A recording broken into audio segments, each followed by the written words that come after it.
तो वो अपनी बेटी को देखेंगे कि हाँ हमारी ब्राह्मण बेटी कथा कह रही है, तो भले ही कुछ ना कहें लेकिन दूर से ही आशीर्वाद देंगे। और अहिरों में खास करके ये आदत है कि अगर अहिर की बिटिया कथा कह रही है, व्यास गद्दी पे बैठी है, तो लोगों को जलन हो जाती है कि ये कथा क्यों कह रही है, ये गद्दी पे क्यों बैठी है, कहाँ जाती है, क्या पहनती है, क्या खाती है? आजकल ये जलन है लोगों में, क्योंकि लोगों से देखा नहीं जाता। और आजकल के लोग घर घर में ऐसे विद्वान बने बैठे जिन्हें अपनी मान लो महाराज भाषा बोलने की भी मर्यादा नहीं है कि हमारी बहन बेटियां बैठी हैं और हम कथा पे बैठ के क्या क्या शब्द कह रहे हैं। व्यास गद्दी पे बैठ के ऐसे ऐसे शब्द कहते हैं जिन्हें अपने शब्दों की भी मर्यादा नहीं है, अपनी एज की भी लिहाज नहीं है, वो अपने आप को बहुत बड़ा विद्वान कहते हैं। तो क्या ये विद्वान है? मेरे हिसाब से बिल्कुल विद्वान नहीं है, मेरी नजरों में ये बिल्कुल जीरो है। अगर विद्वान की परिभाषा ये है तो हमारी समझ में ये विद्वान नहीं, बिल्कुल जीरो है।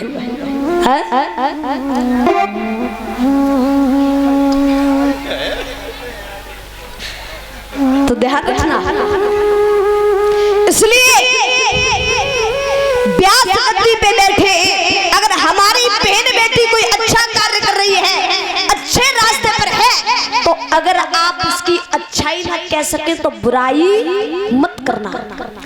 क्योंकि अगर हम बेटियों को सहारा देंगे, हम इन्हें बढ़ावा देंगे तो ये आगे बढ़ेंगी। क्योंकि महारानी लक्ष्मीबाई वो भी एक बेटी थी, एक वही बेटी जो महाराज अंग्रेजों से लड़ी, तो क्या वो बेटी नहीं थी?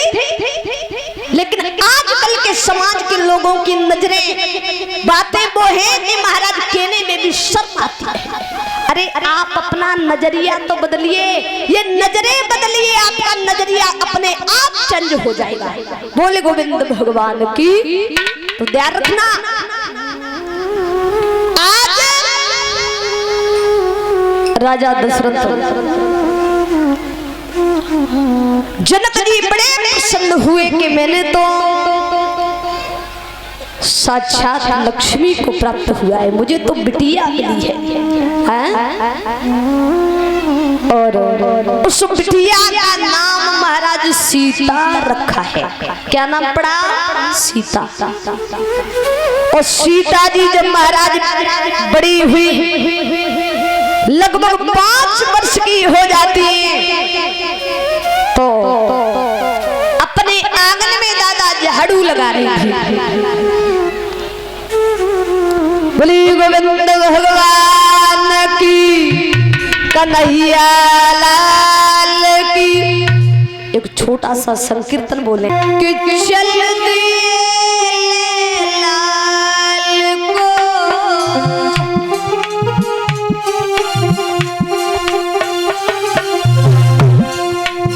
भैया चल दिए लाल को,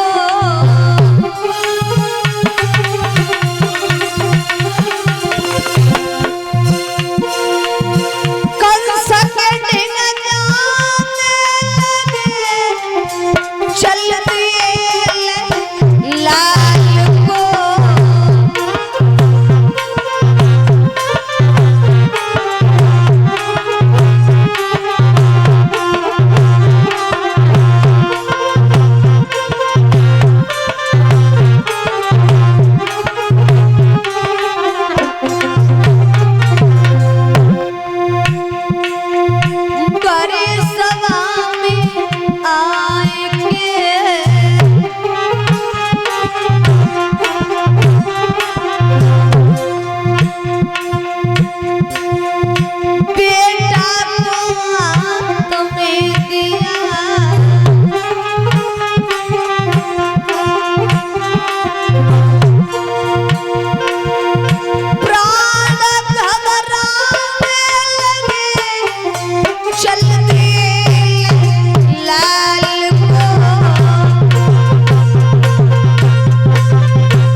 परम सम्मानीय परम आदरणीय श्रीमान सुनील यादव पूर्व प्रधान ग्राम मेवली से, उनकी धर्म पत्नी जी सौल से और नोटों के हार से और पुष्पों के हार से सम्मानित करें। जोरदार तालियां इनके लिए। भगवान सदैव की मनोकामनाओं को पूर्ण करें। बारी सभा में आए के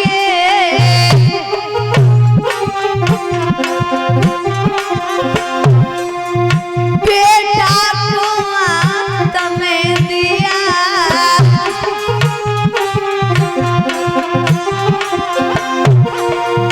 प्राण घबराने लगे चलते लाल को।